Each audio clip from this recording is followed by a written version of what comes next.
Kalau di Xavier Mark ini punya ketentuan khusus, bro. Tapi minimal harus berapa meter square. Punya ruang prinsipal, punya ruang marketing, punya ruang meeting, punya reception. Harusnya itu kamu kuatin dulu pondasinya. Timmu sudah bagus, ada omsetnya, ada timnya, kuat. Nah, ya kalau ibaratnya pondasinya kuat, kamu masih oke lah, masih bisa pegangan lah gitu.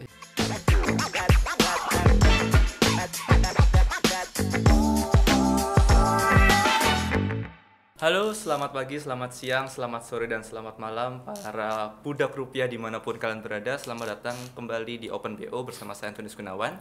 Kali ini saya bakal ditemani oleh seorang narasumber yang wah banget sih. Seorang eksekutif presiden dari salah satu brand properti terbesar di Indonesia, Bapak Roni Mahardika Sitepu.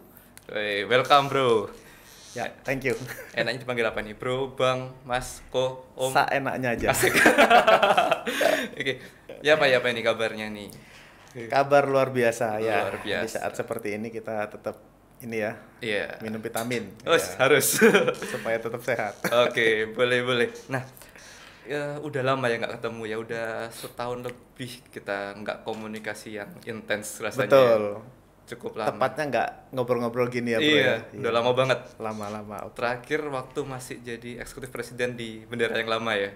Oh, Benderanya gitu ya? sama sih, kantornya yang lama. Iya, kantor yang lama maksudnya. Oke, sekarang berarti jadi eksekutif presiden di Xavier Mark Betterland ya. Yes. Oke, mungkin sebelum kita ngomong panjang lebar tentang karirnya sekarang, mungkin boleh nih kita ceritain gimana sih ujuk-ujuk kok bisa tiba-tiba jadi agen properti dulu lah.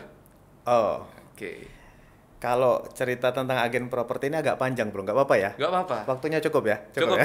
Kita sampai besok pagi boleh ya ini ya. Oke, ya. Kalau dibilang saya ini apakah orang properti, jelasnya tidak. Saya ini Eskom. Oke. Saya sarjana komputer di salah satu universitas di dekat MERS itu. Saya sebut aja ya Stikom ya. Wow. Halo Stikom Surabaya. Wah, ini alumni Stikom ya berarti ya. Iya, oke. Alma mater Stikom patut bangga nih. Betul ya. Jadi saya ini sebenarnya IT. Oke. Sebelum saya lulus pun saya kerja IT. Saya Oh. pernah ikut satu perusahaan chat ya di daerah Buduran, mungkin semua udah tahu. Oke. Saya cukup lama di sana, 5 tahun lebih sebagai IT sampai jadi IT senior di sana. Wow. Jadi kerjanya cukup enak waktu itu jadi IT. Singkat cerita, karena kerjaannya itu cukup enak, saya terbuai ya gitu ya. Jadi banyak sekali kerjaan itu yang mengharuskan saya keluar kota, bro. Jadi keluar kota. Jadi seminggu itu bisa cuma Sabtu Minggu aja di Surabaya. Kadang nggak ngerasain juga. Jadi seminggu full di luar kota. Padahal kerja IT ya. Padahal kerja IT. Jadi waktu itu kantornya dia kalau nggak salah masih 30 ya. Sampai sekarang jadi 64, itu hampir separuh itu saya yang buat kantor cabangnya itu. Wow. Bukan buat ya, maksudnya yang Nata create sistemnya IT-nya. ya. Oke. Gitu singkat cerita. Jadi waktu itu sudah hampir nikah nih sama nyonya sekarang. Oke. Kayak gitu. Jadi saya tinggal terus kan nggak bener tuh kerja kayak gitu itu. Jadi saya pikir wah nggak bener lah kerja kayak gini. Akhirnya saya coba beralih kerjaan lain dulu pertama. Coba usaha sendiri. Saya sempat pulang ke Medan, ngerintis di sana. Sampai sekarang usahanya masih berjalan. Wow, usaha apa itu? IT juga. Gak Jadi bisa saya- lepas berarti ya betul, dari jadi saya yang pertama kali masukkan internet ke daerah saya, namanya Langkat ya, Kabupaten Langkat. Saya yang pertama kali masukkan internet ke sana, di mana waktu itu operator aja belum ada, bro. Oke. Jadi operator belum ada, bagaimana ada internet gitu ya. Nah itu cerita lain nanti ya. Iya, itu saya berhasil memasukkan di sana dan sampai sekarang malah jadi kayak ISP ya, Internet Service Provider di sana, yang diteruskan sama adik saya. Wow. Nah, cukup gede lah omsetnya sekarang. Nah, singkat cerita karena saya sudah buka usaha sendiri tapi tetap pisah nama Bojo kan. Iya, Ya, karena saya usaha sendiri di Medan, Bojo masih tetap di Surabaya dengan kerjaannya waktu itu gitu loh. visinya nggak dapet ya. Iya, jadi kok Oke. buka usaha, oke, usahanya jalan tapi tetap pisah sama istri kan gitu ya. Jadi dan ini nggak bener juga gitu kan ya, kita namanya udah nikah, belum punya anak juga kan. Iya. Nah, gitu. Jadi akhirnya ya udahlah saya memutuskan balik ke Surabaya. Nah, disitulah awal ceritanya saya ketemu dengan properti. Oke. Gitu. Cukup panjang ya. Iya, gitu bro ceritanya. Gak kaget bro waktu awal-awal dari IT tiba-tiba jadi agen properti dulu. Oh iya, kaget. Saya dulu masuk di brand salah satu brand besar ya. Sebut nama aja nggak iya, apa-apa deh. di Rewet ya. Dulu saya Iya. sempat masuk di Rewet, Rewet Mulosari diajak sama temen gitu ya. Oke. Sebenarnya temen ini juga temennya istri. Ditawari yang kerja fleksibel tuh apa? Ya ditawarilah properti. Masuk di properti ya nol koplo ya. Jadi nggak ngerti apa-apa. Jadi Basicnya benar-benar- pun bukan basic sales juga ya awalnya. bukan, saya juga bukan sales, saya usaha sendiri. Sebelumnya ikut orang gitu kan ya. Iya. Jadi saya di dunia properti baru banget dan harus belajar banyak sekali. Sampai 3 bulan saya tuh baca manual booknya Rewet itu ya. Belajar gitu ya. 3 bulan itu tidak menghasilkan. 3 bulan. Jadi dari biasanya per bulan dapat gitu tiba-tiba Yes, tapi mungkin karena waktu itu masih disuplai sama usaha saya yang di Medan kan, masih Oke. ada duitnya.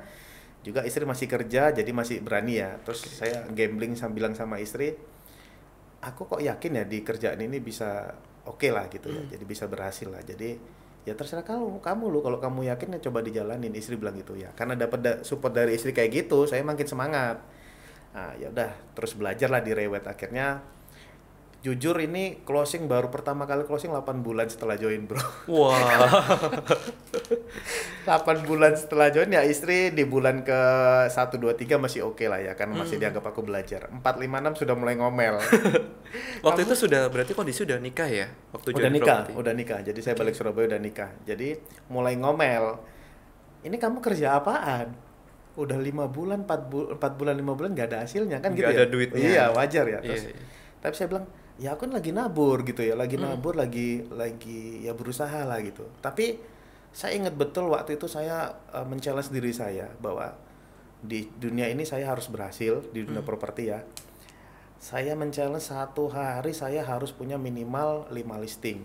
Wah 1 hari 5 listing. bukan angka kecil loh itu. Iya, 1 hari 5 listing loh bro. Iya. Nah, dipotong Sabtu Minggu tentunya ya. Saya berhasil di bulan pertama itu punya 60 listing. Wow. Yang semua direct owner ya. Nah, itu saya cukup bangga sih. Di bulan kedua saya juga sudah pokoknya intinya di bulan ketiga saya hampir punya 100 listing sendiri, dan saya dulu masih pakai buku. Ditulisnya di buku gitu ya. Jadi kalau saat ini saya lihat agent-agent tuh kayak ngerasa mau instan-instan tuh nggak bisa lah. Iya. Jadi semua harus ada prosesnya. Bahkan teman-teman kalau ngeliat saya, wah sekarang kamu enak ya posisinya gitu. Enggak juga.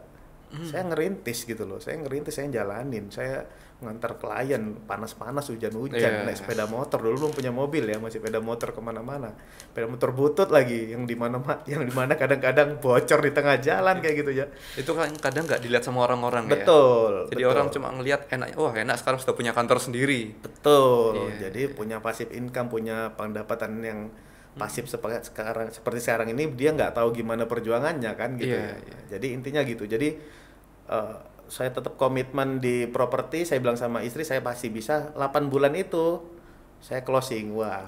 Senang ya. Tapi cuma sewa 1 juta. Asli 8 bulan kerja saya cuma dapat 1 juta komisi sewa. Waduh, dan itu perjuangan 8 bulan pecah pun cuma sewa. dan 1 juta. Nah, dan 1 juta. Istri apakah seneng enggak? Tambah ngomel. Jelas dong ya, 8 bulan kerja cuma dapat 1 juta. Ya nggak ngomel gimana gitu ya? Pastilah. Gitu mau, ya.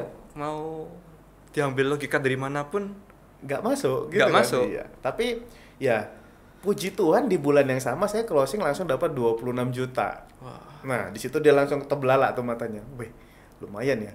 Nah, kalau saya hitung-hitung 26 dibagikan 8 bulan ya sudah lumayan lah gitu ya. Iya. Nah, Tahun berapa itu, Bro? 2013-14. 2013. Kalau di average berarti dapat UMR lah ya udahan ya zaman Iya, itu ya. Zaman itu. Oke. Oke. Terus bulan berikutnya saya bisa closing primary, baru belajar primary 4 unit langsung. Asik. Duitnya gede kan? Asik banget. Tambahlah semangat oh ya. Istri Iya. ada nggak bisa ngomong lagi dia kan, ya udah dapat duitnya gitu ya. Singkat cerita ya closing terus lah, karena ya saya sudah menabur kan. Iya. Ini saatnya saya menuai, betul. Bener, dan closing tiap bulan sampai akhirnya karena sudah closingnya stabil, saya coba mulai ngerekrut teman, ngajak teman ke join. Ya itu kan ya seperti itulah ya. Salah satu jenjang karirnya Nah, di properti. berpartner. Saya udah mulai ngajak teman. Komitmen saya tetap, kamu yang saya ajak ini harus sukses. Nah sekarang dia sudah sukses juga sih di brand sebelah itu ya. Oke. Ya gitulah. Jadi singkat cerita tim saya sudah mulai gede. ya saya udah jadi supervisor kan ya, supervisor. Terus dipercaya juga jadi lead project, juga dipercaya juga jadi koordinator gitulah. Itulah awal karirnya sampai Bisa sampai sekarang ya. Gitu. Berarti kalau misalnya kita ngomong di properti sendiri berarti kita nggak bisa apa ya, nggak ngomong dapat duit itu cuma jualan aja ya. Bahkan juga disediakan ada jenjang karir tadi ya, kayak misalnya jadi lead agent, koordinator. Betul. Gitu ya. Bahkan kalau saya pikir saya ini sekarang jadi prinsipal kan ya. Yeah. Kondisinya kan sudah enak ya, sudah settle lah saya. Kelihatannya enak. Kelihatannya sih. ya, tapi pada momen juga ya. Tapi kalau saya review lagi karir saya di properti, posisi yang paling ideal menurut saya adalah manajer. Paling ideal. Di situ kita bisa dapat uang koordinator, ya kan? Okay. Masih bisa jualan juga gitu ya, masih ada waktu jualan, juga bisa kadang nge-lead project. Nah itu duitnya cukup besar waktu itu saya di posisi manajer. Okay. Nah, bahkan lebih besar dari posisi prinsipal gitu. Iya, karena waktu itu gedenya dapatnya kan banyak ya, banyak ininya gitu. Cuma kalau membedakan sekarang kan kita sudah punya kantor ya, jadi kita punya invest di dalam kantor kita. Itu sih bedanya, Bu. Ada kepemilikannya bedanya. Betul, ya. itu aja bedanya. Berarti ini warning juga nih buat orang-orang yang pengen buka kantor mungkin. Ya tidak semudah itu Ferguson. Kayak gitu ya. Oke. Jadi dulu awalnya berarti start di brand Rewet ya. Betul. Lalu kok bisa tiba-tiba jadi Xavier Marks tuh gimana waktu itu? Ya, waktu itu kita di Rewet, saya di Rewet Mulosari ya. Waktu itu kerjasama dengan Pak Ferry Wijaya. Jadi Pak Ferry merger dengan satu grup gede ya, Darmo Group waktu itu. Jadi Darmo Group. Jadi waktu itu kita diajak ngomong juga sama Pak Ferry. Beliau bilang, Bang, nyebut saya kan panggilnya Bang. Sampai sekarang kayaknya ya. Sampai sekarang belum melekat Bangnya ya. Jadi kita akan merger nih sama grup besar gitu ya, Darmo Group. Ya kita diajak ngomong gimana ya, oke nggak masalah, itu kan ke Pak Ferry kan yang punya kantor ini ya teman-teman yang di bawah ini support aja kayak gitu. Jadi kira singkat cerita merger lah dengan Rewet Darmo Group. Masih Rewet ini bro ya, itu masih belum Xavier Marks waktu itu ya? Iya masih Rewet, berjalannya Rewet. Mereka merger tuh hampir kurang lebih setahun ya, nggak lama kemudian baru ada berita bahwa akan merger dengan Chandra Group. Waktu itu yang cukup sama-sama besar kan ya. Sama-sama pentolan ya. Jadilah brand yang mereknya sekarang ini Xavier Marks ya. Tapi saya dulu sebenarnya nggak tahu nama Xavier Marks sampai kita nebak-nebak era dengan Rewet namanya apa kira-kira ya gitu. Sampai kita New Era. Kita buat nama sendiri New Era apa Era White atau apa gitu ya. Jadi ternyata keluarlah brand Xavier Marks yang luar biasa ini. Jadi awalnya malah nggak ada pikiran bakal keluar brand baru ya? Enggak. Jadi kenapa jadi Xavier Marks ya karena dulunya Rewet merger jadi Xavier Marks ya otomatis jadi Xavier Marks juga kan gitu. Di Xavier Marks Mulyosari dulu awalnya. Di Xavier Mulyosari ya. Di Xavier Mulyosari sendiri berapa lama bro sampai akhirnya bisa ada jenjang jadi prinsipal waktu itu? Waktu itu umurnya Xavier Marks baru setahun ya. Jadi nggak lama berubah jadi Xavier Marks, kalau nggak salah saya nggak ada setahun sudah dipercaya sama Xavier Marks Mulosari waktu itu untuk pegang satu kantor. Yaitu di Esmak Geraha ya, di Xavier Marks Geraha. Di Xavier Marks Geraha sendiri saya 2 tahun. 2 tahun. Jadi nggak sampai 1 tahun di Xavier Marks Mulosari, dipercaya untuk jadi prinsipal di Xavier Marks Geraha. Gitu. Berarti pegang kantor sebagai prinsipal ya. Betul. Tapi sebagai jenjang karir juga waktu saat itu. Ya, saya masih profesional di sana sih. Ya memang saya punya porsi saham yang nggak terlalu besar lah memang ya, tapi intinya saya masih profesional. Betul. Lalu pada akhirnya yang menarik nih, mungkin boleh kita omongin aja ya. Dengar-dengar ya desas-desusnya. Xavier Marks Mulyosari dari Xavier Marks Mulyosari ini kan ke Xavier Marks Geraha. Lalu memutuskan untuk membuka kantor sendiri. Di mana orang-orang, kalau misalnya kita lihat orang-orang kantornya sendiri ini juga bisa dilihat pecahannya dari brand lain juga waktu itu kan. Betul. Dari Xavier Mulyosari memutuskan buat brand sendiri. Lalu dari Bang Roni juga sudah di Xavier Marks Geraha. Lalu memutuskan untuk buat kantor baru. Yang lucu ini kenapa kok tetap Xavier Marks? Padahal kalau misalnya kita lihat masanya kan pasti dapat nih kan, masa besar banget. Bikin brand baru pun harusnya juga pasti gempar lah Surabaya. Nah, terus kenapa kok balik ke Xavier Marks lagi nih? Ya, pertanyaan bagus sih. Ya ini sebenarnya masih jadi rahasia sih. Belum pernah saya ceritain kemana-mana kenapa harus Xavier Mark gitu ya. Tapi waktu itu ada sedikit masalah lah ya di namanya proses belajar pasti nggak selalu mulus ya bro ya. Betul. Saya di Xavier Mark Geraha itu sedikit ada trouble gitu ya, ada masalah. Sampai akhirnya saya memutuskan resign dari sana. Saya ini resign sebenarnya. Oh. Saya ini resign dari sana. Berarti resign dulu baru. Ya resign. Oke. Singkat cerita saya ini begitu resign nggak punya brand. Ya Oke. jelas ya nggak punya brand ya begitu dari Xavier Mark ya udah. Sempat saya sama istri memutuskan jadi BT aja lah gitulah. Karena udah bisa jualan juga gitu ya. Jadi BT aja lah. Nah, kok dilalah? Karena saya kan udah bangun tim besar cukup besar lah di Xavier Mark Geraha ya. Iya. Teman-teman Geraha yang ikut saya teman-teman yang ikut saya di Xavier Mark Geraha itu kok memutuskan ikut saya juga. Wah. Lo bayangin saya nggak punya brand, sampai ditanya waktu itu kan, Pak brandnya apa ya kira-kira Pak Roni nanti? Wah saya nggak tahu, anggaplah saya BT. Saya pernah mengucapkan kata-kata ini, anggaplah saya BT. Ya udah, saya ikut properti gara-gara Pak Roni, saya juga ikut deh gitu. Wow. Saya cukup terharu ya, hampir 20 orang waktu itu yang ikut saya. Oke. Jadi singkat cerita, ya saya jadi gerombolan yang tersesat ya. Nggak punya brand lah ya. Kumpulan domba yang hilang ya. Itu istilahnya ya, kumpulan domba yang hilang gitu. Tapi punya semangat yang luar biasa gitu loh. Oke. Sempat ada tawaran masuk dari brand-brand lain lah, saya nggak usah sebut ya. Masuk, ayo bro jadi brandku aja, ayo bro gimana gitu.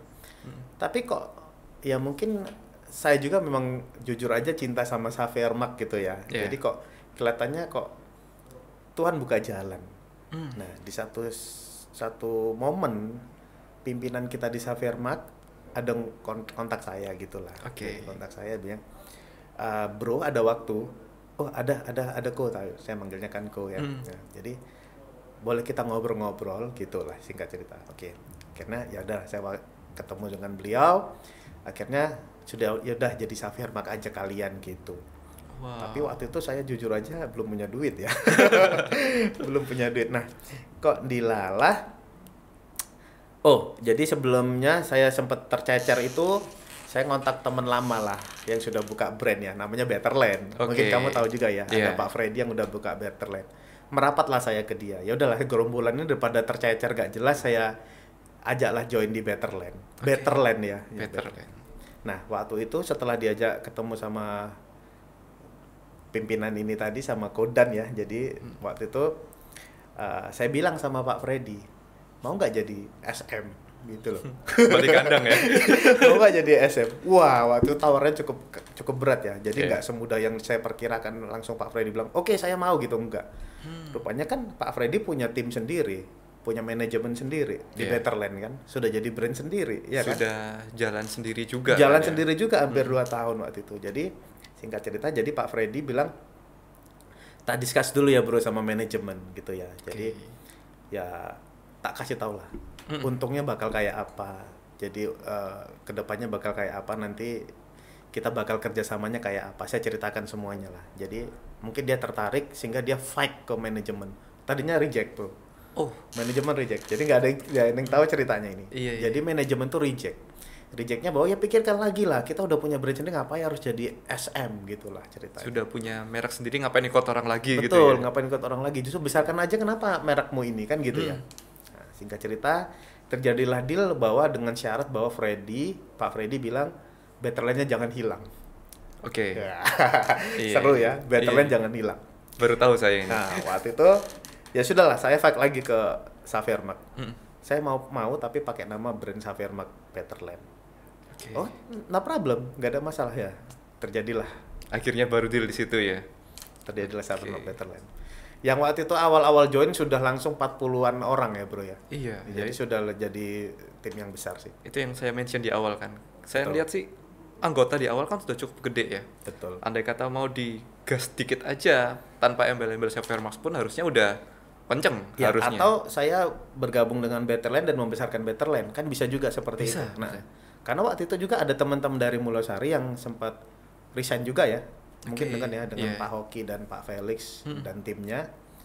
Nah, itulah akhirnya merapat juga ke kami, makanya jadi langsung jadi gede nih brandnya. Kalau memang kami memutuskan nggak pakai Xavier Mark pun waktu itu bisa-bisa aja gitu ya. Tapi sekali lagi pertanyaan kamu tadi kenapa Xavier Mark gitu ya? Yes, why? Saya lihat bahwa brand ini cukup punya magnet yang besar di Jawa Timur terutama ya. Oke. Kalau kamu pengen gede, pengen ngerekrut yang dengan mudah, tentunya kamu harus punya brand yang besar. Backupnya harus kenceng ya. Nah, ibarat kamu mempromosikan sesuatu, kalau itu yang sudah besar kan enak sih. Iya. Daripada kamu yang mulai dari awal, inilah Betterland, apa siapa lu Betterland gitu kan. Tapi kalau dengan inilah SM Betterland ya, Betterlandnya mungkin belakangnya, tapi kan ada SM-nya di depannya gitu loh. Jadi kalau bahasanya orang zaman sekarang pansos ya, Betterland-nya. Ya, ikut pansosnya Xavier Mark. Oke. Seperti itu bro. Jadi waktu itu mutusin, saya kan juga sempat ngikutin nih. Jadi konsep Wah, awal saya- kantornya itu beda gitu ya. Oke. Iya. Mungkin boleh diceritain dikit nih. Kenapa kok bisa ada ide punya konsep kantor yang beda waktu itu? Iya. Sebenarnya konsep awal beda itu karena memang Betterland waktu itu sudah berkantor di situ. Betterland-nya. Betterland sudah berkantor di situ ya. Kita ambil konsep open space ya. Jadi open space, office space seperti itu. Sehingga kita tambahin aja karena waktu itu cuma satu kantor jadi dua kantor. Jadi dua space supaya lebih gede ya kan. Jadi kita pisahin antara reception, admin sama ruangan marketing gitulah. Jadi kebetulan memang waktu itu kami dapat brandingnya cukup oke ya. Jadi di kantor yang segede itu, space yang seperti itu cuma kami yang di situ karena waktu itu pandemi.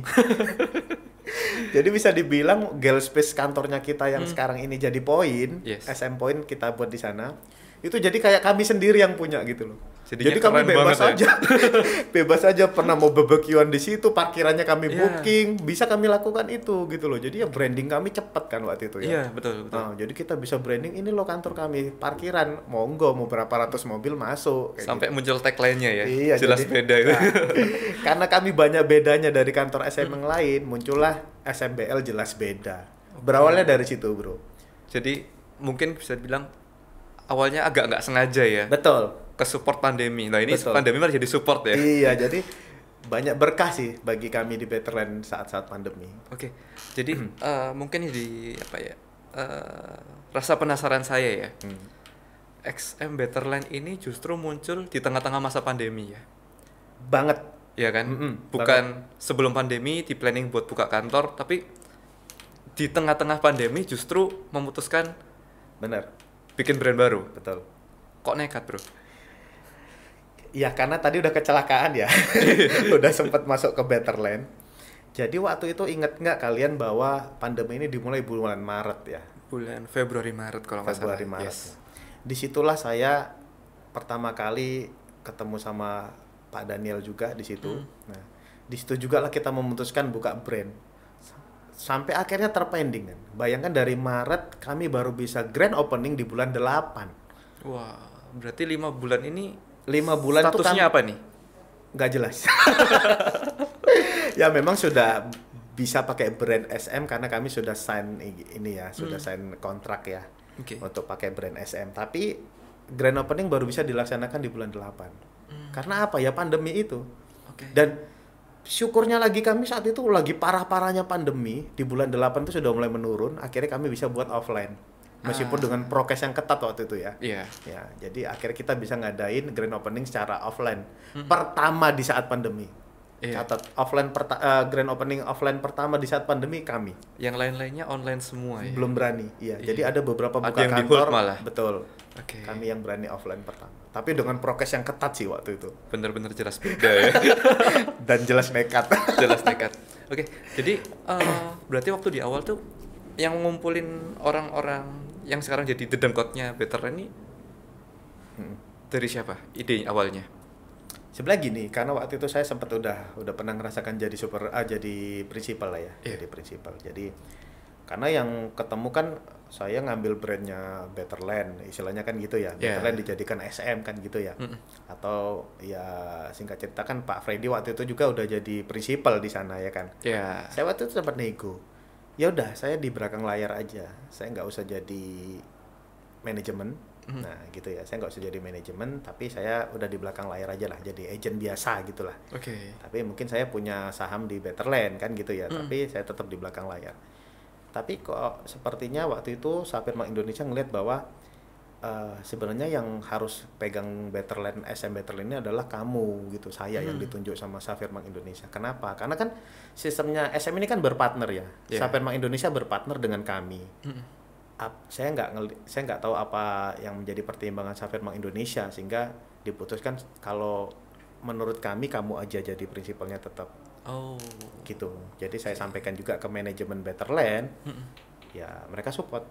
Ya sudah.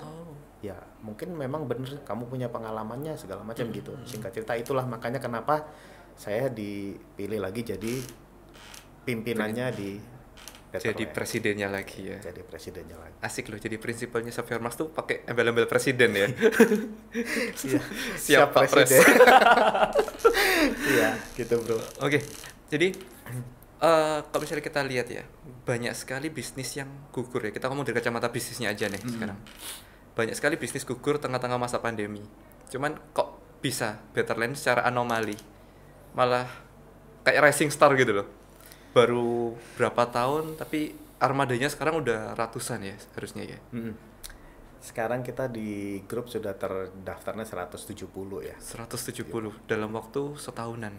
Setahun aja dari bulan 8 belum Oh bulan iya, 8 belum ya? iya. Setengah tahun baru kan. Oh udah setahun berlalu jadi mau 2 tahunnya bulan 8 hampir nanti. 2 tahun ya. Iya gitu. Nah, 100 berapa tadi? 100 hampir 180 lah. Hampir 180. Yang terdaftar di grup ya. Wow. Tapi kalau kita ambil average yang aktif ya separuhnya lah. Tapi hampir 100 lah yang aktif. Hampir ya. 100. Kalau kita lihat yang bisa support closing ya separuhnya lagi seperti itulah. Ya biasanya kan kayak gitu ya. Main rasio sih ya, main benernya. rasio. Nah, gitu. Jadi ya kita sudah 100 hampir 180 orang itu. Berarti ada pengaruh dari Xavier Marks-nya sendiri berarti ya. Betul, seperti saya bilang awal tadi. Magnetnya kan cukup kuat tuh. Oke. Kita kalau ngerekrut dengan brand Xavier Marks ini sangat mudah. Jujur saya bilang sangat mudah. Oh. Karena pernah juga sering banget kejadian banyak yang ngontak kita gara-gara lihat IG-nya kita. Oke. Gitu. Jadi karena lihat IG-nya kita, karena kita cukup aktif di IG, mereka ngontak untuk gabung. Banyak yang kayak gitu. Jadi lebih kayak pasif ya. Pasif apa ya? Pasif recruitment. Betul. Tapi saya tetap terapkan di kantor bahwa kalau bisa ngerekrut itu orang yang kamu kenal atau minimal ring satunya kamu atau ring duanya kamu yang udah kenal dan kenal lagi. Supaya apa? Gampang manage-nya. Iya. Bayangkan kita kemasukan orang yang tidak kenal satupun di kantor itu mereka akan Iya, ya canggung kalau kita pasti ya. nemukan mutiara sih bagus ya dia bisa Iya, berjuang iya. sini tapi jarang sekali terjadi. Oke. Berarti efeknya dari magnetnya tadi ya. Betul. Oke. Jadi mungkin ada yang jadi apa ya? Sesuatu yang saya juga bertanya-tanya sih. Di masa pandemi ini kan banyak sekali orang kayak kena PHK, kayak orang kena pemutusan hubungan kerja lah intinya. Larinya kan kebanyakan kalau nggak jadi agen asuransi, agen properti. Berarti kan harusnya ya bro ya, yang tak tangkap ya. Yeah. Jumlah agen properti ini kan pasti beludak. Pasti apa ya? Booming gila-gilaan lah. Balun lah pasti kayak kayak siap-siap door aja lah. Betul. Persaingannya berarti gimana kalau di lapangan sekarang? Saya tetap melihat bahwa kalau kamu nggak bisa berubah, kamu nggak mau ikutin zaman, ikuti perubahan, kamu tidak bisa beradaptasi dengan cepat, kamu akan ikut seleksi alam. Oke. Jadi mau kamu senior, mau kamu junior sekarang ini di properti, kalau kamu nggak banyak belajar, siap-siap tenggelam. Gak Jadi peduli. perubahannya cepat sekali bro, perubahannya cepat sekali. Gimana kita tetap bisa produktif di saat orang di rumah aja gitu ya. Yes. Jadi kita memanfaatkan digital marketing. Semua listingan harus divideoin. Harus belajar ngedit video secara kecil-kecilan lah seperti yang mudah-mudah yang simpel-simpel seperti itu. Jadi mau nggak mau kamu berubah. Yeah. Ada di luar sana orang-orang yang udah ngerasa senior nggak mau ngikutin perubahan. Kaget dia kalau kesalip sama yang muda-muda. Iya. Iya. Pasti yang ngerasa kayak aku ini senior, harusnya kan jualanku lebih kencang ya. 100 besar Xavier Bank Indonesia saat ini dihuni orang-orang muda. Yang senior masih ada tapi sudah terlempar ya istilahnya. Iya. Ya karena Nggak mau ngikutin perkembangan betul. zaman itu ya. Berubahnya cepat sekali di saat pandemi dan kita beradaptasinya harus cepat juga. Itu yang selalu saya tuntut sama teman-teman. Kalau kamu bersaingnya cuma ya dengan kamu tidak bisa berubah dengan cepat, ya kamu habis sudah. Oke. Dan itu banyak terjadi. Jadi mereka kaget-kaget aja selama ini. Kok dia lebih hebat dari saya, padahal dia anak baru gitu ya. Yes. Ya. Jangan-jangan pakai tuyul tuh. Jaga lilin. Jaga lilin. Ya gitu. Nah, kalau misalnya kita lihat ya, dengan sekian banyaknya agent yang ada di Surabaya, kita ngomong puluhan ribu lah sekarang udah jumlahnya kan. Asli puluhan ribu. Nah, masih ada tak peluang buat tetap berkarir di properti? Oh tentu. Asal kamu mau banyak belajar. Oke. Kamu sebaru-barunya kamu join di properti, kamu banyak belajar, kamu mengikuti arahan dari leadermu, Yes. dan kamu komitmen dan konsisten, ini yang susah. Kadang orang bisa konsisten tapi komitmennya nggak ada. Orang sudah komitmen tapi nggak konsisten, sama aja. Komitmen dan konsisten, Yes. nggak ada yang bisa ngalahin kamu. Saya berani bilang kayak gitu. Kata Asal kuncinya kamu dua iya, tadi ya. komitmen sekaligus konsisten. Oke. Udah komitmen kan, berarti kan kamu ya udah saya mau berjuang di sini. Tapi konsisten melakukan apa yang kita ajarkan. Nggak ada yang bisa ngalahin kamu. Saat ini loh ya. Iya, Sungguhan. iya. Soalnya banyak orang di luar sana mentalnya mental tempe sekarang ya. Iya, begitu kena masalah sedikit Pindah kantor. mewek. Mewek. Ini jangan-jangan ini saya salah profesi, Pak. Saya nggak Iya, cocok di iya. properti kayak gitu. Banyak Bukan yang nggak cocok di properti, kamu nggak mau berjuang di properti, itu yang benar. Iya, iya. Iya toh. Wow. Ini sentilan banget sih ya. Kata kuncinya ya komitmen dan konsisten. Sudah wis. Nggak ada yang bisa ngalahin kamu. Jadi walaupun sudah ada puluhan ribu agent di Surabaya Nggak usah pun takut. tetap ya masih besar peluangnya. Oke, dengan kita melihat juga sekarang ini kan juga banyak sekali apa ya, trennya orang buka kantor sendiri ya. Kalau dari Bang Roni sendiri gimana sih nyikapinya nih? Banyak tiba-tiba brand yang nggak- dulu yang kita lihat di area Jatim cuma ada sekitar belasan kantor apa namanya yang terdaftar di area Jatim, tiba-tiba sekarang sudah 40-an saya terakhir Oh. lihat. Kalau yang mereknya sudah hampir 100, Bro. Mereknya hampir 100 ya. Sudah hampir 100 Mereknya aja tuh. mereknya. Itu gimana nih? Dari belum sudut yang pandang belum kita arebikan ya. Itu ada kan kantor-kantor yang bermerek-merek tapi belum kita arebikan. Yes. Jadi sudah ratusan merek. Itu Ya. yang nggak muncul di permukaan ya. Betul, yang ibaratnya masih nggak kita terdeteksi ya, tapi dia ada brand-brand merek ya. Itu yang kita coba berusaha di arebikan. Oke. Kebetulan saya ini kan sekarang lagi terlibat di pengurusan Arebi tahun Yes. 2022 ini. Jadi ya itu jadi concernnya kita sih untuk mengarebikan teman-teman ini gitu. Oh, oke. Jadi mereknya sangat banyak banget memang. Jadi pertanyaan tadi kenapa kok Kayak latah gitu sih. iya buka kantor Yes. gitu ya. Karena ya memang peluangnya di sini gede sih, ya jujur ya. Duitnya banyak sih di properti kalau berhasil. Oke. Tapi tentunya nggak semudah itu. Saya sih udah jadi prinsipal sudah hampir tahun keempat ya, berarti ya sekarang Iya. ini hampir tahun keempat. Ya banyak sekali tantangannya, belajarnya banyak sekali, ya berubahnya, adaptasinya banyak sekali. Kalau kamu pingin hanya sekedar buka kantor, saya saat ini kalau cuma penginan buka kantor, mungkin saya udah punya 5 kantor, bro. Kenapa saya bilang gitu? Investor banyak nih. Pak Ron, ayo buka kantor yuk. Tapi pertanyaan siapa yang jalanin? Yes. Buka kantornya gampang. Bukanya gampang. Iya jadi aja Betterland Timur, Betterland Barat. Tapi siapa yang jalanin? Ya? Yes, masuk akal. Saya nggak mau dong invest di situ tapi dibakar akhirnya angus kan duitnya hilang, nggak ada yang jalanin. Kenapa? Ayo meskipun lambat tapi pasti. Oke. Kamu kita bimbing. Kalau kami rasa sudah siap, nggak usah kamu yang buka, kami yang bukakan kamu. Oh, wow. Gitu loh. Konsepnya di Betterland yang saat ini saya terapkan gitu. Jadi ada nih teman-teman yang belum nggak sabar dikit-dikit di goda kantor lain ya, ayo melo aku tak Yes. jadi no principal ya monggo. Yeah. Karena kalau bagi kami lihat kamu belum siap ya nanti dulu loh, sabar gitu loh. Kembangkan dulu timmu. Ya. Kami kan sudah melalui prosesnya, saya dari nol Yeah. sampai jadi principal kan sudah tahu tahap-tahapannya. Ya. Saya rasa kalau kamu sudah siap, kita kok yang bukakan, gitu loh. Oke.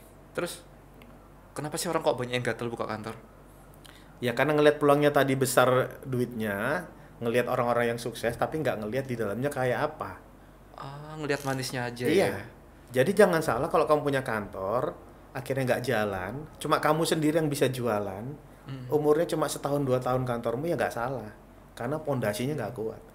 Oh, Oke. Harusnya itu kamu kuatin dulu pondasinya, timmu sudah bagus, ada omsetnya, ada timnya, kuat. Nah, minimal kalau ada goncangan, ada badai menerpa, kamu masih kuat. Asik. Ya kalau ibaratnya pondasinya kuat, kamu masih oke lah, masih bisa pegangan lah gitu. Iya, harus kuat iman juga ya. Betul. Karena saat ini kalau kamu nggak kuat, ya siap-siap kantormu.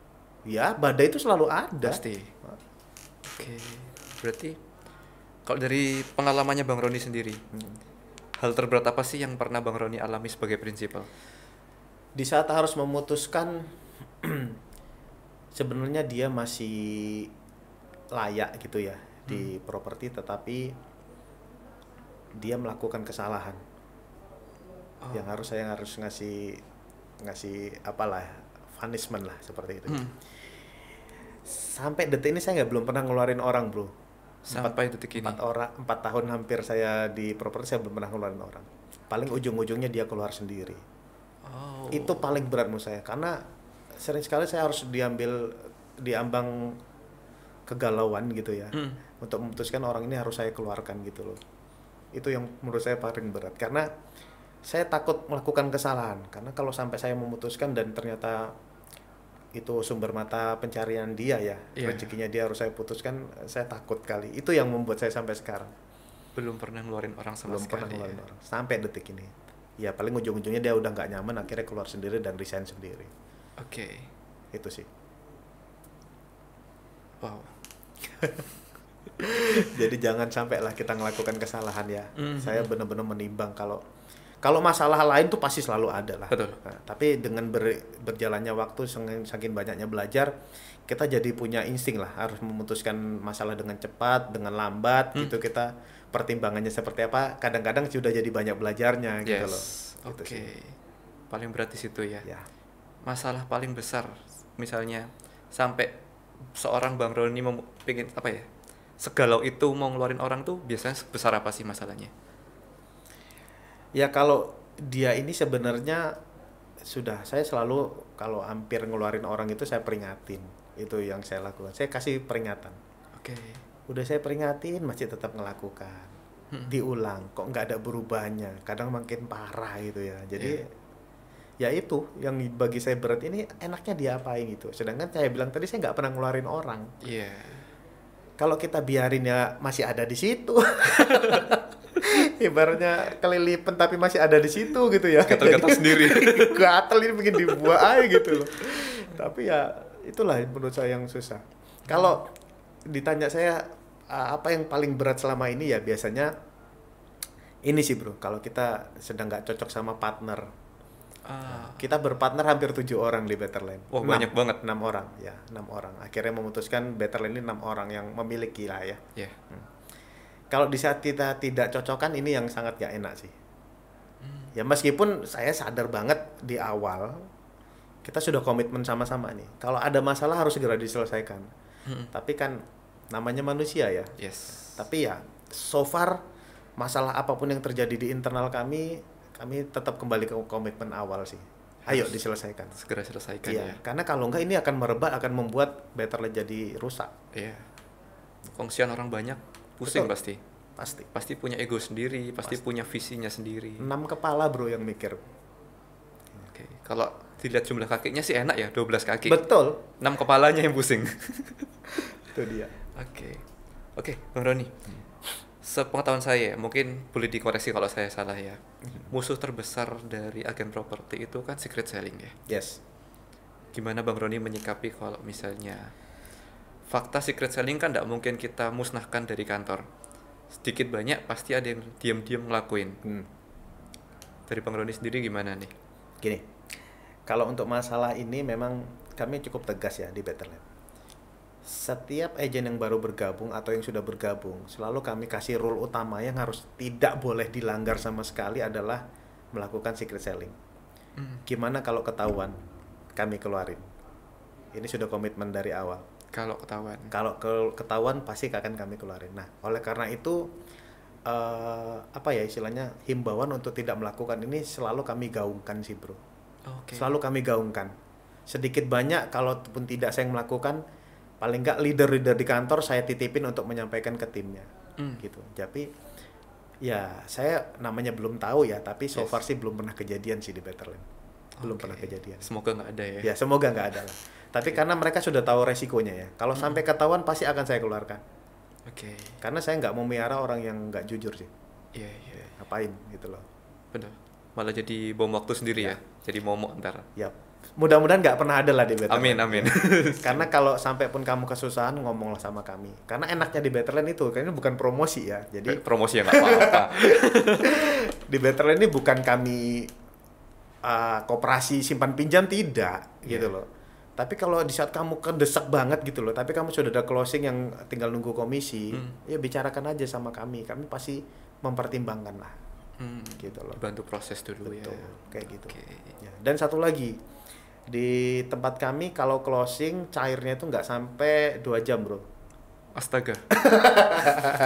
Ini kayaknya terobosan ini. Betterland sempat diprotesin banyak kantor nih. Wah, ngawur Betterland. Tapi saya pikir tetap akan kita keluarkan. Ngapain lama-lama? 2 jam.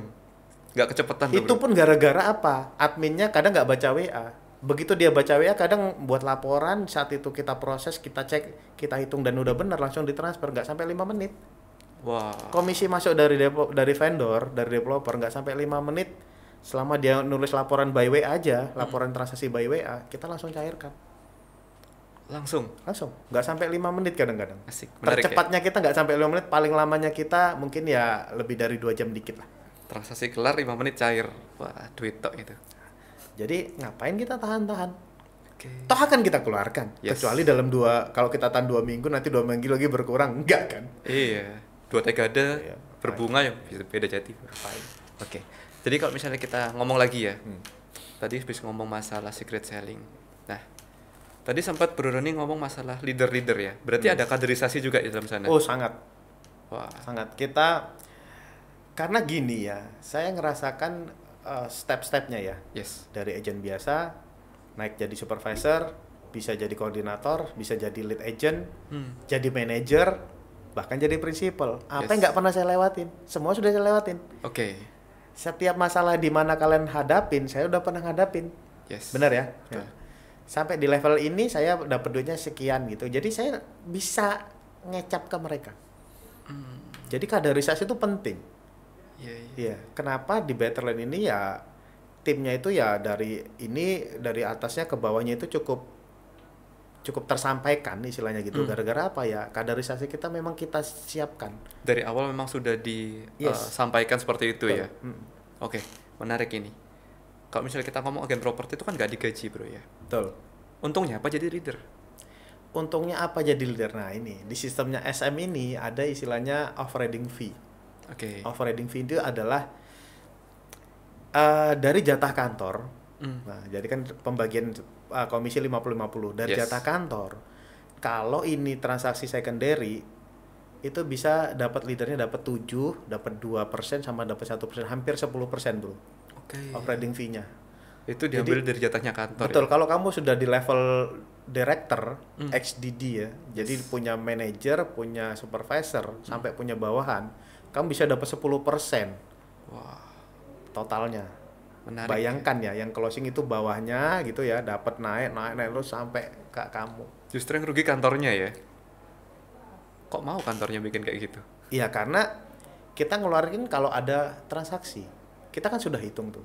Oke. Makanya sorry to say, kami kan sudah ngerti lah perhitungan kantor semenjak jalanin kantor. Ya. Kalau di luar sana masih ada kantor yang berani 80-20, saya bertanya cukup besar tuh. Karena saya ngerasa kamu ini cuma gali kuburmu sendiri. Makin lama kamu akan masuk sendiri ke dalamnya. Oke. Karena kami tahu porsi pengeluaran kami sebesar apa. Makanya pembagian 50-50 itu udah cukup fair. Karena di situ kami harus ngasih ke supervisor, Yes. belum ke branding kantor, belum kami support juga di web portalnya agent-agent seperti itu. Itu kan duit semua. Sedangkan 50% bagian agent apa mungkin kami ambil lagi? Nggak mungkin. Iya. Gitu. Betul. Jadi bisa dibilang savingnya kantor ini sebenarnya ya tipis-tipis lah gitu loh. Pinter-pinter kantor melakukan lah. Iya, Jadi kalau udah 80-20, 80 udah di bawah agent yang nggak bisa diambil lagi, kamu cuma hidup dengan 20%-nya. Makan apa? Kamu gali kuburmu sendiri. Iya, iya. Oke. Yes.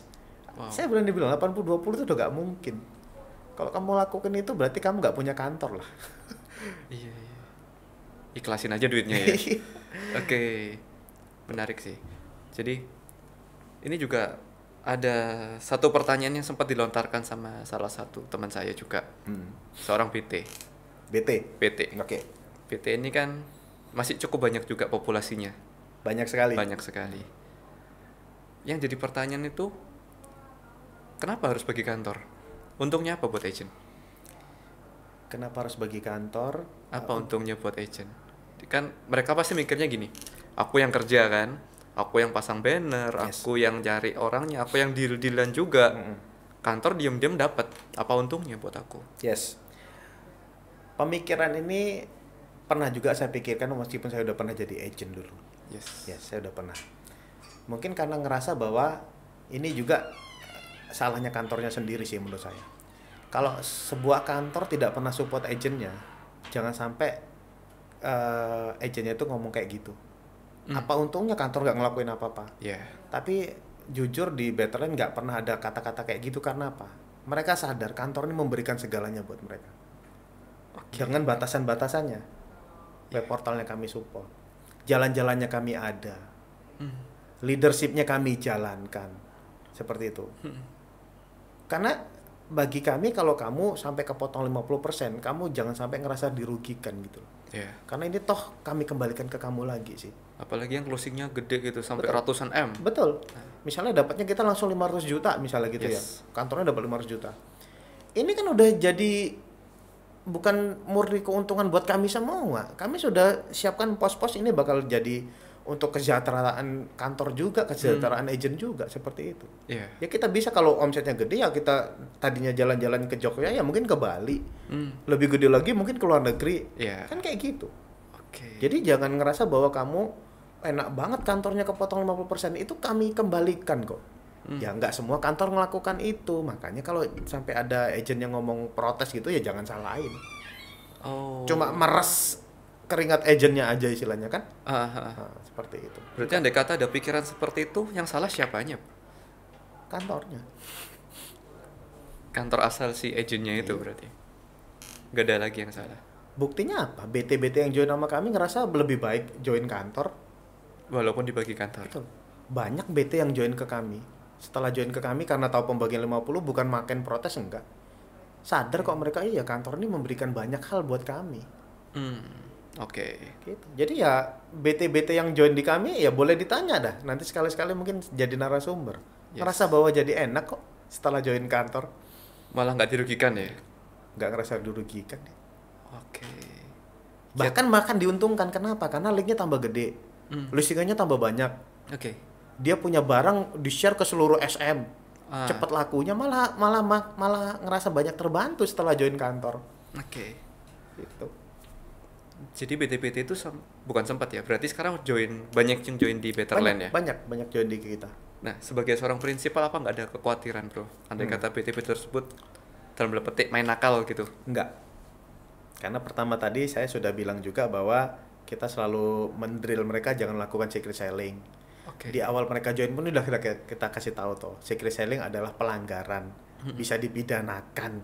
Yes. Seperti itu. Jadi ya seperti saya bilang tadi, kalau kamu butuh sesuatu ngomong aja baik-baik, gitu kan ya.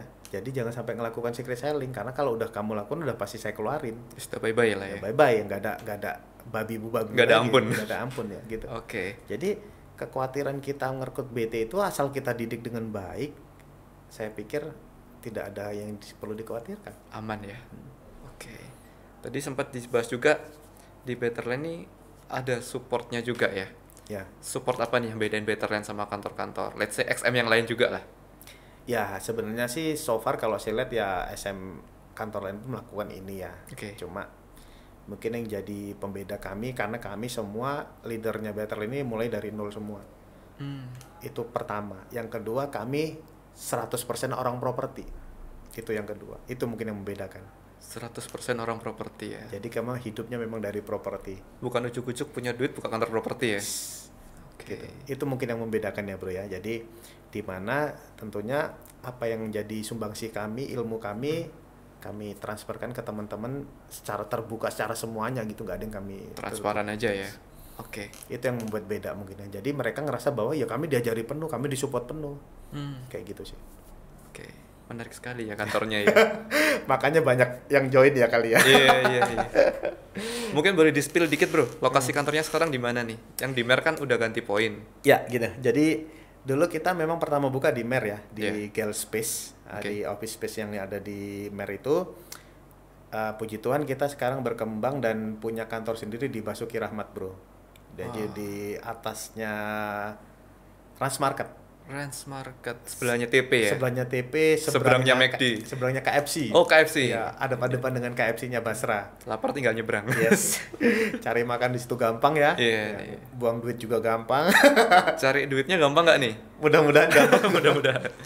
Oke. Ya, kita kantor di sana dan yang di Mer akhirnya kita jadikan poin. Aktif poinnya sampai sekarang. Karena Pak Freddy kita utus di sana untuk mengembangkan poin. Oh, oke. Jadi apakah teman-teman yang dari Basuki Rahmat boleh ngantor di sana? Boleh, silahkan.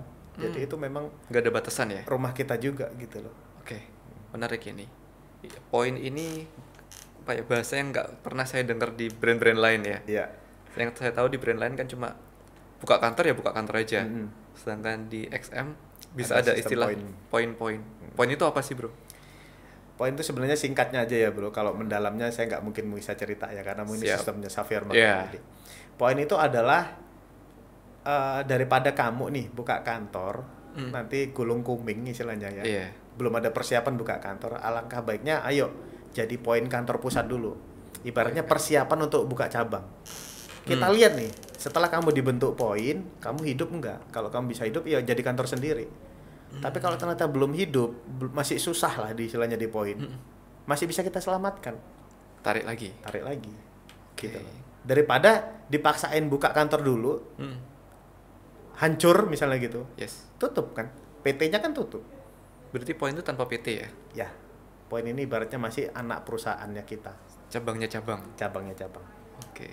Konsep poin oke sih menurut saya. Jadi kenapa kita kalau bisa banyak-banyak poin karena nanti persiapan buka di mana-mana. Kalau nggak dianggap tidak mumpuni ya ditarik aja. Oh, menarik ya. Bagus ya. Konsepnya inovatif banget sih. Benar. Biasanya orang pikirannya, wah sudah mau buka kantor ya buka aja. Ya. Jadi ini kayak try out-nya ya. Ya, benar. Belajar dulu lah, belajar dulu. Kalau kamu sanggup ya buka baru. Siap. Itu yang nggak mungkin dimiliki brand lain ya. Iya. Kayak Apa? gitu. Berarti Betterland sendiri sudah berapa poin sekarang, Bro? Masih satu bro, Masih doakan satu. kita punya lagi di barat. Memang ini jadi concern saya, satu di timur, satu di barat. Karena kita udah di tengah ya. Iya. Ya. Kalau bisa di selatan, di utara, jadi seluruh arah mata angin kita Utara. kuasai. Di Perak berarti ya? Iya, seluruh arah mata angin kita kuasai. Wah, keren, avatar nanti. pengendali Dari arah mata angin. Gitu. Oke. Wow, menarik ya. Oke, tadi ada yang nyentil dikit sih, Bro. Bang Roni juga sempat ngomong masalah beberapa kantor properti ada yang hajar 80-20. Menurut Bang Roni ini tantangan atau peluang sih? Saya pikir yang kayak gini nggak usah diikutin sih. Tunggu aja, jadi penonton aja. Kalau yang ada yang kayak gitu-gitu kita nggak usah ikutin. Nggak usah jadi, wih sana udah 80-20, jadi kita tertarik nggak usah dah. Biasanya kan kalau ada hal-hal yang unik kayak gini kan pada latah kan. Betul, Let's say kayak dulu zamannya XM waktu awal-awal, orang-orang juga pada latah. betul. Nah, menurut Bang Roni ini juga bakal jadi tren yang melatah kayak gitu atau gimana nih? Bisa jadi. Jadi kayak panik ya. Wah 80-20. Takut kesedot sana semua. Iya, takut kesedot. Kalau menurut saya, agen-agen yang ditawar 80-20 ini, coba cari dulu SK-nya, syarat dan ketentuannya. Oke. Mudah nggak untuk dicapai? Saya yakin nggak mudah. Kenapa berani dikeluarin 80-20? Biasanya pasti ada syarat dan ketentuan yang sangat ketat. Oh, Pasti. Itu sudah saya pelajarin, oh iya ternyata syaratnya ya nggak segampang itu gitu loh. Bisa kamu achieve? Ya bisa mungkin. Tapi kan berat gitu loh. oke. Nah, jadi jangan teriming-iming gitu untuk agent. Kalau untuk kantornya, saya pikir itu bukan pilihan yang bagus lah untuk ikut-ikut. Lebih baik kamu kuatkan aja internalmu, dibuat tim ini nyaman, sehingga dia nggak berpikir untuk keluar. Oh, Dia akan merasa bahwa, wah aku ya eman ninggal no Betterland gitu. itu lebih baik sih. Iya kan? Dia ngerasa, ih, kekeluargaan di sini cukup oke, orangnya enak-enak, timnya juga bagus. Oke. Ya gitu. Dia akan ngerasa sayang untuk meninggalkan, itu jauh lebih penting sih menurut saya. Daripada takut kehilangan kamu kayak gitu. Ibarat kamu genggam pasir lah, Bro. Makin bawa genggam erat makin banyak lepas kan? Makin banyak hilang. Iya. Iya, iya. Jadi genggam pasir coba genggam erat, makin banyak hilang. Ya genggam senormalnya aja. Oke. Ya kan? Jual yang bisa dijual ya. Iya. Kamu punya kelebihan, kamu pede dong. Ngapain kamu takut ditinggal agentmu? Kalau sampai ada pun berarti dia yang memang nggak cocok sama kita. Orang nggak cocok kamu pertahankan buat apa? Iya, Ya kan? betul. Kalau udah nggak cocok kamu pertahanin, gimana caranya supaya tetap di kantor, mau ngapain? Yes. Silahkan keluar. Oke. Simple. Oh. Ya. Simple dan dalam sih. Oke. Tadi kan kita sudah bahas masalah baterainya juga. Berarti Bang Roni sekarang juga salah satu pengurus Arebi ya? Ya, kebetulan dipercaya jadi pengurus Arebi. Mungkin boleh dikenalin nih ke yang nonton. Kan pasti juga banyak yang nggak ngerti kan. Arebi itu barang apaan sih? Ya, teman-teman, barusan juga ini saya hampir dilantik ya. Nanti hari Senin baru dilantik. Wah, siap. Jadi bagian kepala bidang humas Arebi. Tugasnya apa sih? Ya tentunya saya nanti mengenalkan. Humas kan hubungan masyarakat. Wah, cocok ya? Ya. Nggak tahu kenapa kok saya akhirnya dijadikan humas ya. Jadi mungkin ngelihat bahwa saya suka ngomong kali ya. Oke. Nah, jadi untuk mengenalkan Arebi ke kalangan luas lagi. Oke. Arebi itu apa sih ya? Kita memang wadah ya, ibaratnya wadah untuk semua kantor-kantor broker properti. Ayo kita ini punya paguyupannya nih, punya wadahnya nih untuk saling support, saling kasih info seperti itu. Inilah wadahnya Arebi. Jadi teman-teman yang belum join Arebi, kenapa mesti join Arebi ya? Karena kami ini punya sistem, kami ini selalu bekerja sama dengan bank, dengan developer seperti itu ya, bekerja sama dengan intens. Supaya apa? Menghindarin hal-hal yang tidak enak nantinya terjadi seperti itu. Misalnya agen-agen yang nakal segala macam, karena kami juga berbadan hukum kan gitu loh. Oh. Jadi tentunya kamu akan dilindungi juga kalau kamu join di Arebi seperti itu. Berarti join Arebi ini wajib ya ke depannya? Saya pikir wajib sih ya. Saya tadinya saya merasa bahwa setelah belum mendalami Arebi ya. Yes. Ngapain sih Arebi bayar iuran tiap tahun? Bayar loh iurannya kan, bayar iuran tiap tahun, ngapain sih? Tapi setelah join gitu ya ngerasa oh ya memang wajib sih ya. Memang penting sih join di Arebi karena ini wadahnya kita supaya kita tahu info, kita supaya tahu berbagi, saling mengenal, memperlebar link. Yeah. Karena Arebi bukan hanya di Jawa Timur, Bro. Dia punya DPP yang ada di pusat di Jakarta. Jadi kami kan DPD Jatim. Yes. Dia punya DPP pusat yang ada di Jakarta yang menaungi DPD Sumatera Utara, Riau, Palembang. Jadi kita banyak link sih. Kayak kemarin kita baru ngadain Rakernas itu hampir 150 orang. Itu seluruh Indonesia ternyata yang hadir. Jadi seluruh petinggi-petinggi Arebi di seluruh Indonesia kumpul kemarin rapat kerja nasional Rakernas kayak gitu. Oke. Ya. Wow. Ya Beda dipercaya naik level lah ya Oke. untuk mimpin di satu asosiasi lah. Oke. Terus kenapa kok agent harus jadi Arebi, Bro? Bedanya sama agent yang nggak Arebi, perlakuannya gimana sih? Sebenarnya yang penting untuk join Arebi ini kantornya sih ya. Jadi kantornya supaya banyak belajar di Arebinya kan. Ada ketentuan nggak boleh dilanggar segala macam, baru dari kantornya ini diteruskan ke marketingnya. Jadi sebenarnya kepentingannya agent ini kalau bisa join di kantor, itu pertama supaya dia nggak jadi bete keliaran kemana-mana. Kalau misalnya join di kantor tapi kantor non Arebi gimana? Ya makanya itu kantornya kita Arebikan. Kalau mokong? Ya berarti dia siap bukan dikucilkan ya, istilahnya siap ketinggalan info. Ya kan? Iya. Ketinggalan info dan mungkin dia akan kesulitan untuk kerjasama. Misalnya ada KPR masuk ke kantornya kan susah dia. Iya. Peserta dari perbankan harus. Kami sedang menggodok bahwa bank-bank ini kalau bisa bekerja samalah dengan kantor-kantor Arebi. Yang non Arebi gimana ya? Kami sarankan jangan. Gitu loh. Karena kami punya asosiasinya yang kami sudah punya badan hukumnya untuk melindungi mereka kan kayak gitu. Jadi supaya saling aman, Ya, kami sarankan bank-bank ini, developer ini, jualah produkmu melalui agen-agen Arabi. Oke. Gitu. Jadi kenapa penting Arabi? Ya itu. Oke. Meanwhile, kalau misalnya sudah jadi agen Arabi, terus sebuah kantor melakukan sebuah tindakan yang melenceng, itu bisa dikeluarkan. Tidak dikeluarkan semudah itu. Kita punya dewan etika. Oh, oke. Ya, tentunya akan kita selidiki ya.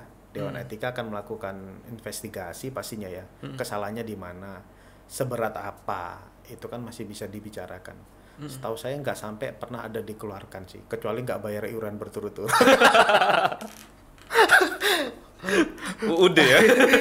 Udah ikut asosiasi tapi nggak pernah bayar, ya dikeluarin gitu. Oke. Mau kok nggak mau bayar ya bisa dikeluarin, tapi kalau mau kok ngelakuin kesalahan tentunya akan dilihat dulu kesalahannya, porsinya sebesar apa sih. Oh. Nggak yang main keluar-keluar gitu lah.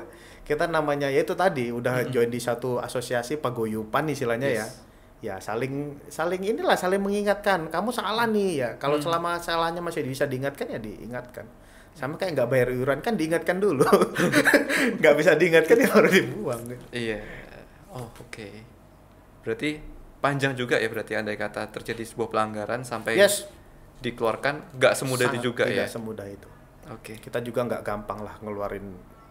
Jangan sampai kita melakukan kesalahan ya. Iya, harus hati-hati juga. Betul. Ribet nggak sih kalau mau daftar jadi Arabi? Sangat gampang bro. Yang penting. Tapi mahal. Sebenarnya mahal enggaknya itu kalau itu suatu kebutuhan kayaknya kamu ngerasa itu nggak mahal deh. Nah, kamu ngerasa itu mahal karena kamu nggak butuh mungkin ya. Tapi kalau jadikan itu suatu kebutuhan kayaknya nggak, kamu ngeluarin uang segitu nggak mahal. Setahu saya nggak sampai 3 juta sih. Per tahun? Ya, atau ya, per tahunnya? tahun. Oke. Bahkan 2, sekian aja sih. Untuk kamu dapat segala fasilitasnya Arabi, saya pikir nggak mahal sih. Oke. Ya kan? Dengan harga segitu, kok akeh ya? Kok banyak yang memutuskan tidak? Yes. Karena belum diedukasi, menurut saya itu. Berarti ini tugasnya Bang Roni ya? Kayaknya iya. Iya. Jadi karena belum diedukasi aja mereka. Benernya nggak mahal ya buat jadi Arabi? Nggak mahal. Dan nggak ribet juga ya? Nggak, syaratnya yang penting kamu udah punya kantor tetap, ada domisili pastinya ya. Yes. Terus punya tenaga ahlinya minimal 2 orang yang bisa join di MBP untuk LSM-nya, untuk ininya, untuk sertifikasi perwakilannya ya. Ya itunya, tenaga ahlinya ya sudah. Oke. Tinggal foto-foto visi kantornya kirim ke kami. Bahkan sudah secara online bisa kok join pakai Arabi sekarang. Oke. Ini menarik sih. Berarti kan harusnya kan simpel banget. Nah, ini baru kepikiran sih jujur aja. Kalau misalnya nih orang punya anggota tapi nggak mau keluar duit banyak, bisa nggak sih sebuah coworking space dijadikan kantor properti? Kan lagi tren nih, banyak banget kan? Betul. Jadi gini, tentunya kamu harus konsultasi ke pemilik brandnya. Kalau di Savermark ini punya ketentuan khusus bro. Kamu bisa aja pakai space seperti kami dulu, tapi minimal harus berapa meter square. Oke. Ada ketentuannya seperti itu. Dari brandnya berarti ya? Betul. Kalau dari Arabinya sendiri? Dari Arabinya sendiri juga ada sih ketentuannya. Tapi ada ya? Minimal kalau Arabi itu bukan di meter square-nya setahu saya ya. Tapi punya ruang prinsipal, punya ruang marketing, punya ruang meeting, punya reception. Itu syarat-syaratnya. Jadi kalau kamu minimal mau jadi anggota Arabi, minimal punya ada receptionnya, ada ruang marketingnya, ada ruang prinsipalnya. Udah go on ya? Nggak masalah besar kecilnya sih menurut saya. Nah kalau misalnya nih, sekarang kan juga lagi, habis pandemi ini kan lagi viral coworking space yang satu kantor bisa dipakai rame-rame. Itu bisa nggak dipakai buat ngurus Arabi? Satu kantor dipakai untuk rame-rame. Nah itu tadi. Let's say kayak misalnya, kita sebut merek aja lah. Kayak misalnya kayak Cohive, kayak Sapco. Itu kan kita sewa di sana mungkin bisa dapat dedicated seat. Mungkin. Atau bisa harian juga. Bisa nggak kantor yang sama kita pakai buat daftarin Arabinya kita? Saya balik nanya, bisa nggak di kantor itu dibuat satu ruangan prinsipal, bisa dibuat satu ruangan meeting, dibuat satu ruangan agent-agent, bisa nggak? Kalau secara keseluruhan mungkin bisa ya? Kalau mungkin. bisa, saya yakin masih bisa jadi Arabi. Oh, pokoknya syaratnya ada ruang prinsipal sendiri, marketing sendiri ya, sama ruang meeting. Ada receptionnya juga. Kalau receptionnya saya pasti yakin ada, karena Iya. biasanya di depan. Numpang soalnya Ya, biasanya. resepsinya masih oke, masih Yes. bisa. Ruang prinsipalnya mungkin kan nggak, ruang marketingnya nggak. Biasanya ruang meetingnya pun ada kan. Iya. Nah, Oh, jadi nggak sesaklek itu juga enggak, berarti ya? enggak. Kita masih bisa pertimbangkan sih. Oke. Jadi Tuh. buat semua yang nonton ini mungkin ya, Ya, yang mungkin sekarang masih belum Arebi, jadi ngerti kan. bertobatlah gitu Ya, ya. bertobatlah. Jadi Harebi nggak rugi kok sungguhan. Karena ya setelah saya ada di dalamnya, sekarang jadi pengurus, saya ngeliat bahwa butuh, kantor memang butuh harus ikut asosiasi sih. Biar punya arah yang sama ya. Punya arah Visi yang sama, betul. Jadi kita punya keseragaman sih pentingnya, bro. Misalnya di luar sana yang nggak ikut Arebi kadang masih menerapkan pembagian komisi tadi 70-30, 80-20 gitu ya. Kalau kayak gitu 100% lah. Ada yang 90-10, Yes. bayangin. Ada. Kan nggak jadi nggak seragam gitu loh. Mm. Di satu sisi nanti vendor juga ngerasa, wah di sana bisa 70. Ya. Gitu loh. Komisinya sana bisa 1% kok, kamu harus 2%. Makanya Arebi ini kan pentingnya, ayo kita sama-sama di satu tempat wadah untuk sama-sama punya keseragaman gitu loh. Jadi ngelindungi bisnis ini sih sebenarnya. Benar nggak sih? Betul, betul, betul. Kalau sampai di luar sana banyak yang ngaco gitu ya, kan jadi kacau. Oke. Yuk kita sama-sama kerjasama gitu loh intinya. Ini agak nyentil juga sih barusan. Ha-ha. Kita kan mungkin tahu lah Arebi itu juga bukan asosiasi yang baru ya. Ya, Sedangkan praktek di luar sana juga sudah se-chaos itu. Kalau Ya. bisa kita lihat. Banyak sekali vendor-vendor yang ya seperti yang tadi Bang Roni ngomong. iya, Udah nembak. Aku nitip ini cuma sekian persen. yes. Mungkin bisa 0,5% bahkan. Nah, porsi Arebi buat jadi penengah ini di mananya nantinya? Nah gini, karena kalau kami berharap semua yang punya kantor properti, yang berdagang properti, sudah join di kami, kan tentunya kami punya aturan main. Ayo kita seragamkan minimal semua 2%. Kalau bisa kayak gitu kan jadi gak ada pilihan itu untuk vendor-vendor yang cuma ngasih 0,5%, 1%. Kecuali kamu buangnya mau- ke BT. Iya, kecuali kamu buangnya ke BT atau kamu jual sendiri. Oke. Kayak gitu. Ya kan itu. Yes. Nah, kalau selama kamu mau pakai jasanya kami, ya kami seragam. Wah, ini Itulah gunanya Arebi, melindungi bisnis kita. menarik ya. BT itu bisa matok persentase under 2%. Betul. Lah kenapa nggak masuk ke kantor aja bagi dua, kan sama aja hasilnya ya. Lah itu makanya. Namun kasar aku. Ya makanya, karena saya pikir gini lah, BT kantor-kantor yang belum Arebi. Bentar. sebenarnya Tadi kali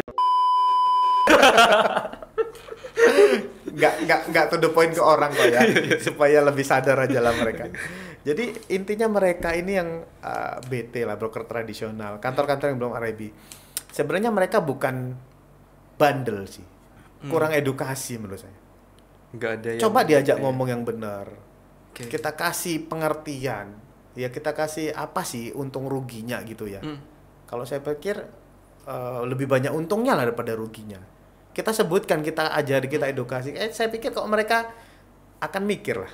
Iya. Karena belum ada yang edukasi. Misalnya BT siapa yang tiba-tiba saya dari Arebi, saya mau ngajak kamu ngomong, kan nggak ada yang ngomong kayak gitu. Kayak prospek ya. Atau Arebi ngelakukan misalnya, ayo ini ngumpul para BT kita sosialisasi, nggak ada kan? Malah kayak pemuritan itu. Iya. Jadi istilahnya mereka belum teredukasi sih. Soalnya kalau kita ngelihat teman-teman BT itu kan juga cara kerjanya juga lucu ya. Kadang Nggak lucu lagi, rodok semrawut ya.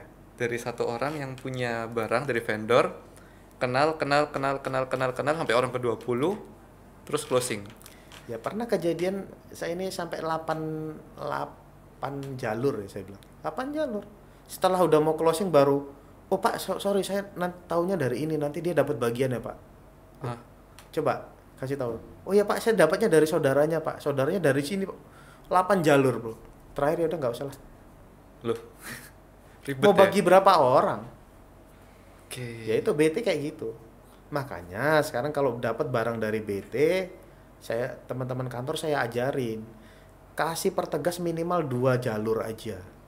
Langsung ke owner. Kalau nggak gitu ribet di kamu nanti. Saya udah ngalami soalnya. Sedangkan kalau misalnya di lapangan prakteknya juga banyak owner yang lebih percaya sama BT. Iya. Kalau lebih percaya sama BT enggak sih, karena ngerasa lebih murah aja. Iya. Bukan percaya sih sebenarnya. Murah tadi. Kalau mereka mau dapat pelayanan yang bagus ya jualah melalui kami kan, agen-agen Hmm. Arebi. Tapi karena mereka dapat komisi lebih murah ya mereka. Tapi kan nggak tahu, BT-BT itu kan nggak punya link. Hmm. Jualinnya kan secara suka-sukanya lah Iya. istilahnya. Kalau kami kan tertata ya kan, Hmm. melalui grup, melalui portal, melalui media-media yang lain. Oke. BT kan nggak diedukasi untuk itu. Iya. Dan yang menarik di lapangan kan nggak sedikit ya yang juga saya temukan. Kadang ada beberapa agent Hmm. yang ngakunya dari kantor Arebi do the same thing kan. Hmm. Nah, menurut Bang Roni Do the gimana? something itu apa? Misalnya tidak memberikan bukan se ekstrim itu sih maksud saya. Jadi tidak memberikan pelayanan kepada customer sebagaimana mencerminkan representatif brandnya kan. Ya. Jadi ngambil listing, ya udah pasang banner, go on, nggak diapa-apain, nggak di apa namanya. Dan saya kayak misalnya tadi Betterland kan sempat info ada secondary listing, dibikinin video dan sebagainya. Kan nggak semua agent do the same thing. Yes. Nah, Ya, itu makanya kadang di asosiasi Arebi juga kita ayo go digital gitu ya. Kita arahin kantor-kantor itu go digital. Oke. Yaitu tadi gunanya. Jadi kalau butuhnya misalnya untuk pelatihan segala macam untuk wadah untuk ngajarin yang kantor-kantor yang belum bisa melakukan, ayo.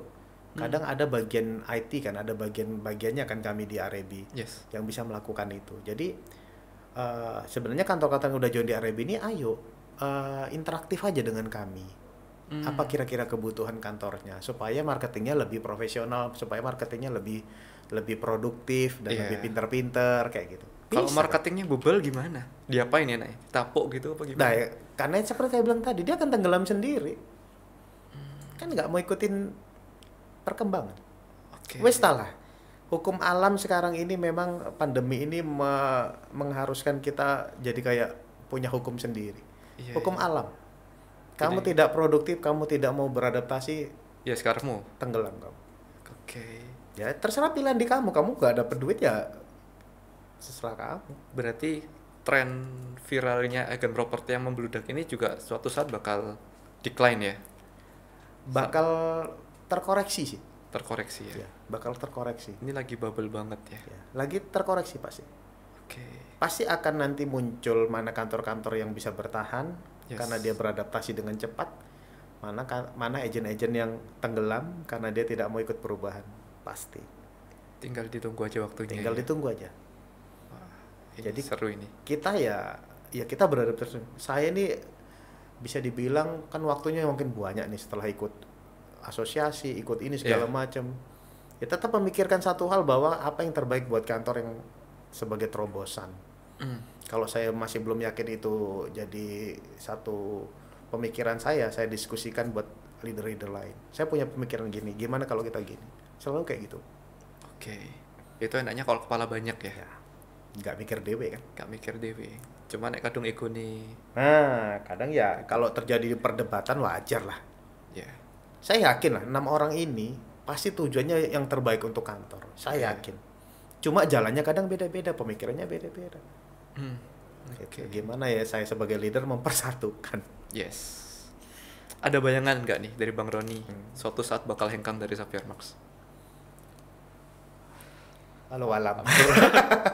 Pertanyaannya berat ya. Halo alam bro. Jadi saya nggak berani bilang iya, saya tidak berani bilang tidak. Mengalir lah. Mengalir. Ya sejauh ini saya belum pernah ada masalah ya dengan Xavier Marks. Dan saya banyak terbantu, saya juga banyak dibimbing. Oke. Leader-leadernya juga cukup support ke kami. Jadi So far so good ya. tidak ada kepikiran sih saat ini ya. Tapi kalau Oke. next, ya kan saya bilang nanti saat ini tidak mungkin suatu saat terjadi Aduh. sesuatu kan Aduh. kita nggak tahu. Kayak politik ya jadinya. Kayak DPR gitu. Kamu kayak bilang saya mungkin nggak berpindah ke partai politik kayak gitu ya. Jadi kayak enggaknya. Iya, iya. Kan sesuatu. Sekarang bilangnya nggak tahu Ah, besok iya, gimana. gitu. Sama aja berarti ya. Sama aja. Jadi mending kita ngomong ya saat ini ya belum pernah ada masalah sih. Oke. Gitu. Mungkin ada pertanyaan lagi sih. Ada nggak sih bayangan dari Betterland untuk mengembangkan ke divisi lain di properti? Kan banyak sekali properti kan, ranahnya banyak. Kontraktor ada, terus kayak consultant development juga ada, developer bahkan juga bisa. Yes. Jadi sebenarnya Betterland sendiri sebelum jadi SM itu sudah punya itu, Bro. Dia sudah punya divisi untuk interior, divisi untuk kontraktor. Oh. Jadi kenapa di Betterland saya pernah ngeluarin satu campaign 5+5. Tuh banyak protes tuh. Wah, ngawur Betterland ngeluarin komisi 5 sampai 5+5. Iya. Kok bisa ya? Bisa. Karena kami punya divisi itu. Dari kontraktor dia dapat 5% dari harga deal, dari interior juga dia dapat 5% dari harga deal. Wow. Bisa sampai 10%. Andai kan kamu nyewa satu apartemen, jual satu apartemen, dapat komisi dari kantor kan? Iya. Dia minta tolong di permak Sekalian. kontraktor kan? Yes. Dapat 5%. Sekaligus interior ya, dapat lagi 5%. Wah. Itu memungkinkan di kantor kami karena kami punya divisi itu sebelum jadi Safirma. Oh, justru sudah ada duluan. Sudah ada duluan. Baru. Betul. Oh, bukan dari agent properti ujuk-ujuk buka gitu, enggak ya? Kita sudah ada. Jadi sudah banyak teman-teman Betterland yang menikmatin itu. Jadi sekaligus sudah deal, dia lempar interiornya ke divisi interior, dapat dia komisinya. Asik, menarik ya. Join us. Boleh. Oke, mungkin closing statement dari Bang Roni nih. Siap. Kita sudah ngobrol berapa jam ini? Oh, 1 jam loh. Wah, cepat Mantap juga ya. Udah lewat sih. Ini benar nih. Lewat ya? Udah lebih dari 1 jam nih. Wah, mantap. Gak terasa ya. Oke, Bang Roni, mungkin boleh nih kalau misalnya kita kasih waktu buat Bang Roni promote lah buat teman-teman sekalian, kasih why should we choose Savermax Betterland. Oke, ini wadahnya promo ya. Iya. Ya, kenapa Betterland? Karena seperti saya bilang tadi teman-teman, jadi kami ini adalah agent properti yang mulai dari nol. Jadi kami semua sekarang ini 100% di properti. Jadi kalau teman-teman mau dibimbing, mau dibuat sukses, dan mau banyak belajar, udah tepat sih join sama kami. Karena kami pasti meluangkan banyak waktu, asal teman-teman mau belajar dan mau berkembang bersama kami pasti akan spare waktu yang cukup buat kalian untuk berhasil. Karena tujuan kami di Betterland tentunya membuat kalian berhasil. Jadi bukan hanya join senang-senang dan kumpul-kumpul, tidak. Tapi punya penghasilan yang tetap dan bisa berhasil di bisnis properti. Itu sih, Bro. Mantap. Oke, thank you Bang Roni. Oke, Thank you. buat teman-teman sekalian, sekian kita ngobrol-ngobrol sama Bang Roni. Jangan lupa like kalau misalnya kalian suka sama video ini, dislike aja kalau nggak suka, nggak apa-apa. Wah, harus like dong. Asik. Share video ini buat kalau misalnya ada teman-teman yang butuhin info terkait tadi Arebi, terkait Savermax mungkin, terkait Savermax Betterland, atau mungkin mau kontak-kontak Bang Roni sendiri, boleh, nanti nomornya taruh di bawah. Ada di sini ya? Siap. Oke. Jadi sampai jumpa di episode berikutnya. See you on next journey bersama Open BO. Sampai jumpa.